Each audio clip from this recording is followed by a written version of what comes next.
ಇದು ರೋಗ ನಿರೋಧಕ ಗುಣವುಳ್ಳ ಅಮೃತ ಬಳ್ಳಿ. ಇದನ್ನು ಗಿಲಾಯ್ ಅಥವಾ ಹಾರ್ಟ್ ಲೀವ್ಡ್ moonseed ಎಂದು ಕರೆಯುತ್ತಾರೆ. ಟೈನೋಸ್ಫೊರಾ ಕಾರ್ಡಿಫೋಲಿಯಾ ಎಂಬುದು ಇದರ ವೈಜ್ಞಾನಿಕ ಹೆಸರು. ಇದರ ಹೆಸರು ಸೂಚಿಸುವಂತೆ ಅಮೃತ ಬಳ್ಳಿಯ ಎಲೆ ಮತ್ತು ಕಾಂಡಗಳ ರಸದ ಸೇವನೆ ಹಲವು ರೋಗಗಳನ್ನು ವಾಸಿ ಮಾಡುವಂಥ ಅದ್ಭುತ ಶಕ್ತಿಯನ್ನು ಹೊಂದಿದೆ. ಗ್ರಾಮಾಂತರ ಪ್ರದೇಶದಲ್ಲಿ ಇದರ ಬಳಕೆ ವ್ಯಾಪಕವಾಗಿದ್ದರೂ ಪಟ್ಟಣ ಪ್ರದೇಶದಲ್ಲಿ ಇನ್ನೂ ವ್ಯಾಪಕ ಪ್ರಚಾರ ಪಡೆಯದೇ ಇರುವ ಈ ಔಷಧಿಯ ಸಸಿಯು ಕ್ಯಾಲ್ಸಿಯಂ, ಫಾಸ್ಫರಸ್, ಕಬ್ಬಿಣ, ಕಾಫರ್, ತವರ ಮತ್ತು ಮ್ಯಾಂಗನೀಸ್ನಂಥ ಲವಣಾಂಶಗಳನ್ನು ಹೊಂದಿರುವುದರೊಂದಿಗೆ ಇದೊಂದು ಅತ್ಯುತ್ತಮ ಆ್ಯಂಟಿ ಆಕ್ಸೈಡ್ ಕೂಡ ಆಗಿದೆ. ಇದರ ರಸದ ಸೇವನೆ ದೇಹಕ್ಕೆ ರೋಗ ನಿರೋಧಕ ಶಕ್ತಿಯನ್ನು ಹೆಚ್ಚಿಸುವುದರೊಂದಿಗೆ ಮಾನವನ ದೇಹದ ಸಕ್ಕರೆ ಅಂಶವನ್ನು ಸಮತೋಲನದಲ್ಲಿ ಇಡುವ ಒಂದು ಸ್ಟೆಬಿಲೈಸರ್ ರೂಪದಲ್ಲಿ ಕೂಡ ಕಾರ್ಯನಿರ್ವಹಿಸುತ್ತದೆ. ರೋಗ ನಿರೋಧಕ ಶಕ್ತಿಯನ್ನು ವೃದ್ಧಿಸುವ ಗುಣವುಳ್ಳಂಥ ಅಮೃತ ಬಳ್ಳಿಯನ್ನು 3 ರೀತಿಯಲ್ಲಿ ಸೇವಿಸಬಹುದು. 1 ಅಮೃತ ಬಳ್ಳಿಯ ಪುಡಿ ಮತ್ತು ಮಾತ್ರೆ, 2 ಅಮೃತ ಬಳ್ಳಿಯ ರಸ ಅಥವಾ ಜ್ಯೂಸ್, 3 ಅಮೃತ ಬಳ್ಳಿಯ ಕಷಾಯ.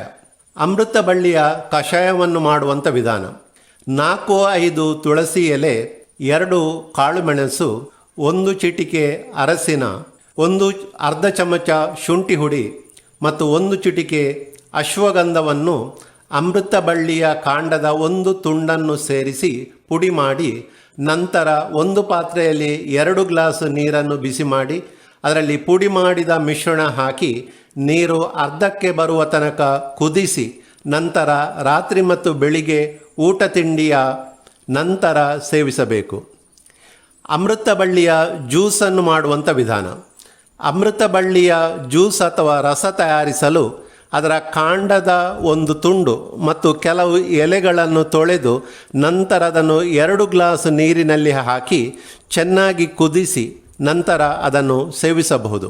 ಅಥವಾ ಅಮೃತ ಬಳ್ಳಿಯ ಪುಡಿಯನ್ನು ತಯಾರಿಸಿಟ್ಟು ಪ್ರತಿನಿತ್ಯ ಅರ್ಧ ಚಮಚ ಹುಡಿಯನ್ನು ಅರ್ಧ ಚಮಚ ಜೇನುತುಪ್ಪದೊಂದಿಗೆ ಕಲಸಿ ಕುಡಿಯಬಹುದು.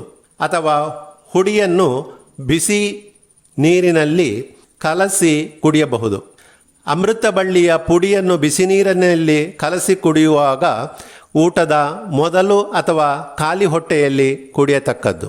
ಅಥವಾ ಅಮೃತ ಬಳ್ಳಿಯ ಎಲೆಯ ರಸವನ್ನು ತೆಗೆದು ಅದನ್ನು ನೆಲ್ಲಿ ಜ್ಯೂಸಿನೊಂದಿಗೆ ಸೇರಿಸಿ ಕುಡಿಯಬಹುದು. ಇದಲ್ಲದೆ ಶೀತ ಜ್ವರ ಬಂದ ಸಂದರ್ಭದಲ್ಲಿ ಕೂಡ ಈ ಎಲೆಯ ರಸವನ್ನು ಸೇವಿಸಬೇಕು. ಅತ್ಯಂತ ಒಳ್ಳೆಯ ಇಮ್ಯುನಿಟಿ ಬೂಸ್ಟರ್ ಆಗಿರುವುದರಿಂದ ಇದೊಂದು ಅತ್ಯಂತ ಪರಿಣಾಮಕಾರಿಯಾದ ಔಷಧವಾಗಿದೆ.